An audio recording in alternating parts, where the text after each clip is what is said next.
Don't let the fear of being alone make you settle for something less. It is not just being alone that worries us, it's feeling alone that worries us.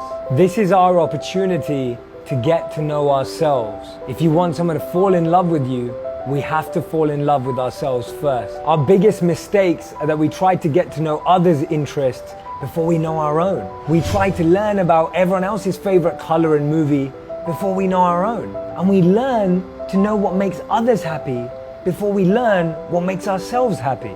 As Aristotle said, knowing yourself is the beginning of all wisdom. Number 2, don't chase anyone. And I mean it. If you have to chase someone, that means they don't want to be with you. Maya Angelou said, when people show you who they are, believe them the first time. This is your time to chase personal growth, to chase your development, to chase your dreams, your passions, your potential, and your purpose. Not chase another person. Number 3, use this time to start new hobbies, new interests, or maybe even something you forgot you loved to do. Maybe there was something in your childhood that you've now left behind. Maybe there's something that you used to turn to that you've forgotten about. Recreate that, relive that, bring that back into your life with this extra time that you now have.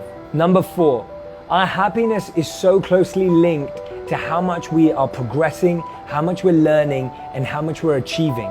Start listening to a new podcast, maybe more TED Talks, maybe reading new books. This is your time to learn. Number 5, learn to live with intention. Start crafting your life so that anyone you spend time with, anything you spend time doing is done with a deeper intention. Understanding why you're doing it and what purpose it brings into your life. Number 6, learn to talk to yourself.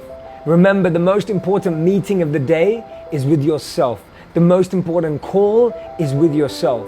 When you're able to interact with yourself, understand your emotions, and navigate your mind, you're starting to be comfortable alone. I read a study where men and women were given the option to either spend time alone with their thoughts for 15 minutes or give themselves an electric shock. Roughly 30% of women gave themselves an electric shock, and around 60% of men chose the electric shock.